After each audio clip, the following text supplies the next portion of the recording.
Next we have the Star Trek Reader by James Blish. So basically, what James Blish did was um, he did like short story, like he novelized the Star Trek episodes of the original series as short stories, and then they released these compilations of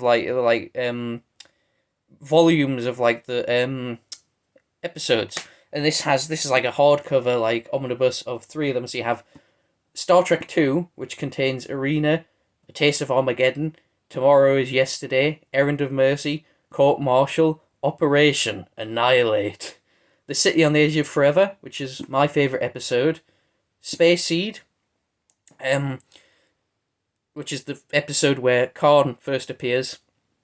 So it also has Star Trek 3, The Trouble with Tribbles, The Last Gunfight, The Doomsday Machine, Assignment Earth, Mirror Mirror, Friday's Child, and Amok Time. And then the third book is Star Trek 8, so they're skipping quite a bit, which has Spock's Brain. Spock's Brain's like, it's like the worst episode of the original series, but it's so bad, it's like hilarious. The Enemy Within, Cat's Paw, Where No Man Has Gone Before, that's the which is the first episode, which I'm surprised the first one that was made wasn't the first one that, well, it was the second pilot, but it was the first. They made two pilots. So they made a pilot, got rejected, but then the network let them make another pilot, which was the Where No Man has Gone Before, and then the series got picked up, and but it was the first episode, but it was the fourth one that aired. But I'm surprised the wait till the eighth book to do that one. Wolf in the Fold, and For the World is Hollow, and I Have Touched the Sky. I'm particularly interested in reading The City on the Edge of Forever because it's partly based on the episode, but it's also partly based on. So Harlan Ellison wrote the script, but like his draft was very different. Like a lot of it got changed, rewritten by I guess DC Fontana, who was the script editor. So they're both quite different, and apparently the James Blish version is kind of a combination of the two. So I really want to read that one. I've read the Harlan Ellison version. It's not the script itself, but I read the comic adaptation, and it is quite. It's probably better written, but I think it's a worse Star Trek episode if that makes sense. Like I can see why they changed it, even though the Harlan Ellison version is very good too. It just doesn't feel as much like Star Trek. Then we have another lazy, just a generic cover, but with a label saying it's been turned into a film. We have 12 Years a Slave, Solomon Northup. Again, just the regular one with a major motion picture. Yeah, basically, for those who don't know, this is 12 Years a Slave. It's Solomon Northup he was a free black man who was basically kidnapped and enslaved for 12 years, and it's basically wrote this book about like his ordeal. And I've seen the film. The film is very good. And again, like Black Klansman, I wanted to read the book to sort of compare them, see what was changed. Yep. Yeah, do give it a watch if you haven't seen the film. It is very good, although obviously, as you might imagine from the subject matter, very grim. So probably not for everyone. But yeah. But I would still recommend it. Next we have the Red Dwarf Omnibus, which contains the first two Red Dwarf books, which are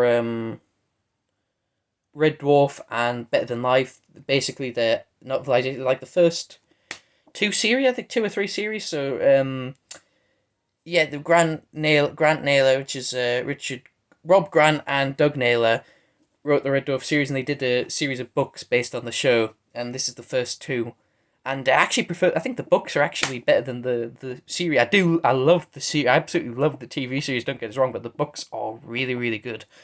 And this is the omnibus version with unmissable new material, including the first draft of the first episode, and the beer mat in which the original idea was first scribbled. So yeah, you get some extra stuff, which is nice.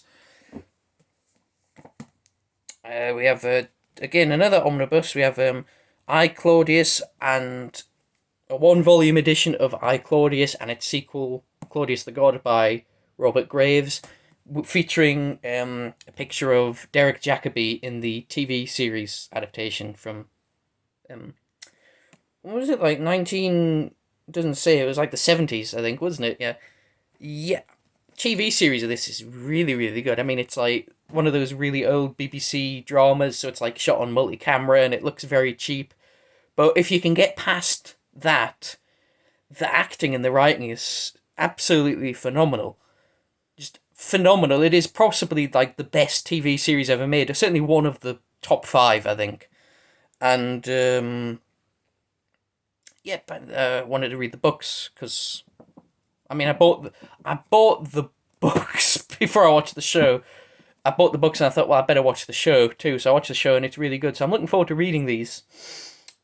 Yeah. It's about the Roman Emperor Claudius, and it's kind of like the idea is it's like written. Robert Graves writes it as if it's Claudius's autobiography. So it's written like Claudius, and it's yeah, really, really, really good. Another one where I think it's not quite tie-in, but again uses artwork from the film. We have One Flew of the Cuckoo's Nest with the picture of Jack Nicholson, who appeared in the obviously in the film adaptation. Although it's quite amusing because if you read the book, the way McMurphy is described, he looks nothing like Jack Nicholson. I actually went as him for Halloween, like a fancy dress party for Halloween. I went dressed as Jack Nicholson in this film, and everyone thought I was Joe Pesci in Home Alone. So, uncultured swines. Um, yeah, really good film. Really good film and really good book too. Both deservedly classics. The book is very, if you haven't, it's very not very. Some of the language is not very politically correct. There's a lot of sexism and racism in this. As is there is in the Bond books. So, yeah, be careful of some of the books I'm showing. They're not like the most enlightened things. So, probably not for everyone, but it is if you can get past that stuff, it is a very good book. Very different from the film in a lot of places too. And then last but not least, we have well, my Doctor Who novelisations. Left these to last because I have quite a few. So we have Doctor Who and the Daleks, which is based on the Daleks. I think this was also printed as like, wasn't it? It's based on the second ever Doctor Who story, but isn't it also based on the film as well? Because this come out before or after the film. Yeah, the full title is Doctor Who and Doctor Who in an exciting adventure with the Daleks.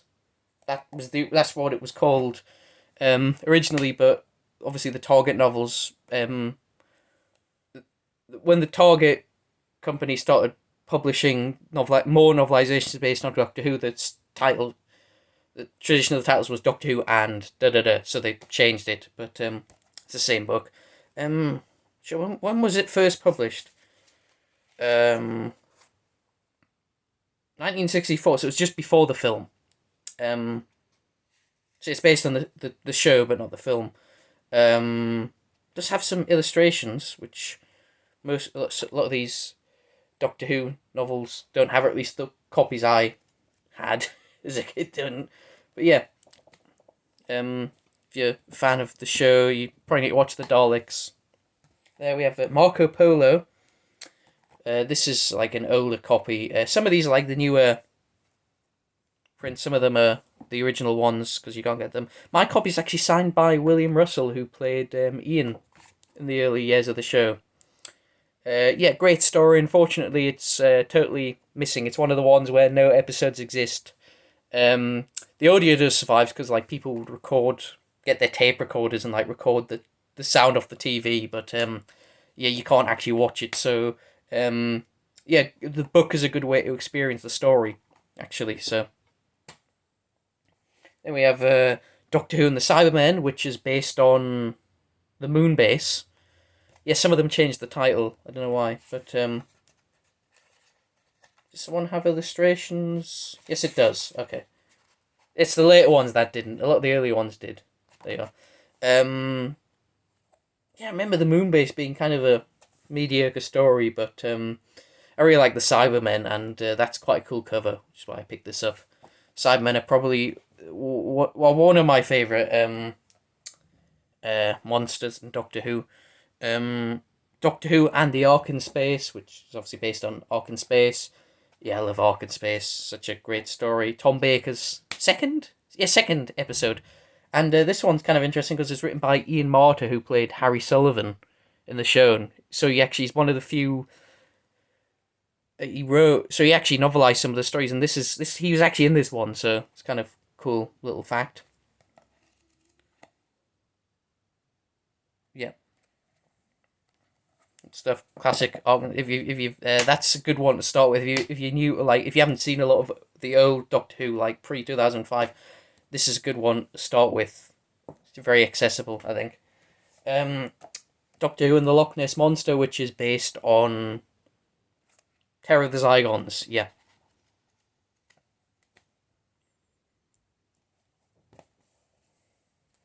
This one is a double. It's like a double book of the Seeds of Doom and the Deadly Assassin. So you've got the Seeds of Doom artwork, and then on the back you've got the Deadly Assassin. And these are two of my favorite stories. In fact, for a long time, one of my aliases on online forums is the Crinoid Man. I named myself after the monster in the Seeds of Doom, the Crinoid. So if you ever see someone on a forum called the Crinoid Man, that's me. Um, yeah, it has both of them. Like I said, I love both these stories, so I thought, why not get the books? I actually prefer the books over the show because, when you read the books, you can sort of like, and it describes all the planets and monsters and stuff. Your imagination doesn't have the budgetary problems of the show, so what you imagine in your head's a lot more impressive than what's in the actual episodes. I do love old Doctor Who, but the special effects do look pretty naff, so books are kind of cool because you can imagine it looking grander. Um, Skipping over quite a few Doctors, we have The Greatest Show in the Galaxy, Sylvester McCoy. I really like the McCoy ones. I know some people aren't the biggest fans, but maybe not his first series, that was a bit rubbish, but his last two, because he did 3 years, and I think his second and third series were really, really good. Actually read the book of this before I saw the episode, so yeah. Really like that one. Survival, which is the last ever Classic Who story. Like, the last episode of the original run of Doctor Who was Survival.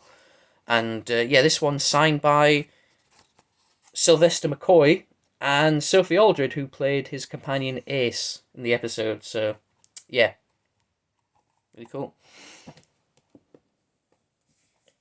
And we have the TV movie. This is the reprint. So, I think it's the revised text. Like, the original printing of this, it was based on an earlier draft of the script, so there's some differences from that there are some things that were changed in the final version of the movie that the book there. So basically for the reprint, Gary Russell, the author, rewrote parts of the book so it matched the TV movie better. So I probably should pick up the original too, because just to compare them. I really like the TV movie. I know it's not the most popular story, and a lot of people think it's pretty naff. I quite like it. It's it's one of the first Classic Who stories I ever saw, because it was one of the first ones I got on DVD, so I watched it a lot, and I really like Paul McGann as the Doctor. So, and yeah, Eric Roberts is terrible as the Master, but he's I quite enjoy how over the top he is. Yeah, that's that. And then we have two books. We have the Essential Terrance Dicks Volume 1. Terrance Dicks was a long time Doctor Who writer. He wrote a lot of stories. He was also the script editor during the John Pertwee years, and he wrote most of the novelisations. And this is like, fortunately passed away a couple of years ago, and then as a tribute to him, the BBC, they republished some of his best novelisations in these books. So you have Volume 1 has Doctor Who and the Dalek Invasion of Earth, Doctor Who and the Abominable Snowman, Doctor Who and the Wheel in Space. I think the reason that was included wasn't because it's not necessarily that good a book, but it's because that particular one is like really was being out of print for years, and it's like really hard to get hold of. So the fans asking, so it was reprinted basically in this. So fans who can't afford to spend an arm and a leg on an original copy can actually get the Wheel in Space book just to complete the collection.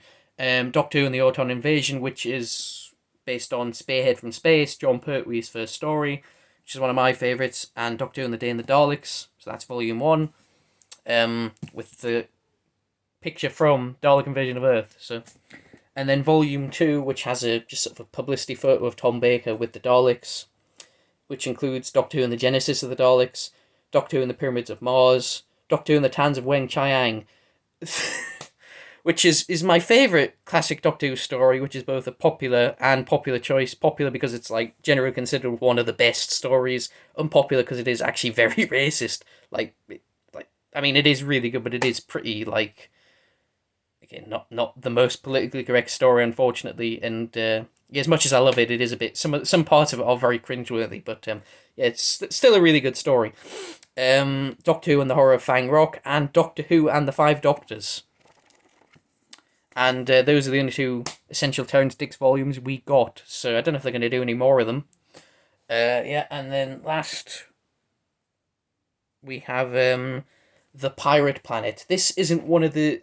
Basically, Douglas Adams was the script editor for, like, one of Tom Baker's series, and he also wrote a couple of episodes, and they never published novelizations of his episodes because he didn't want anyone else adapting them, but he also couldn't be bothered to do them himself, so they were never published. Until long after he died.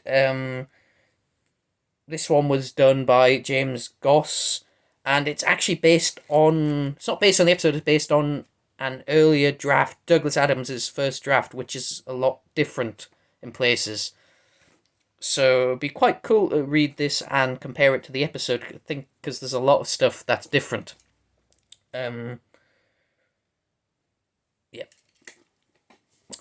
So that's the end of the video. I hope you all enjoyed it. If you'd like to see more videos of me going through my book collection, put it down in the comments, and let me know.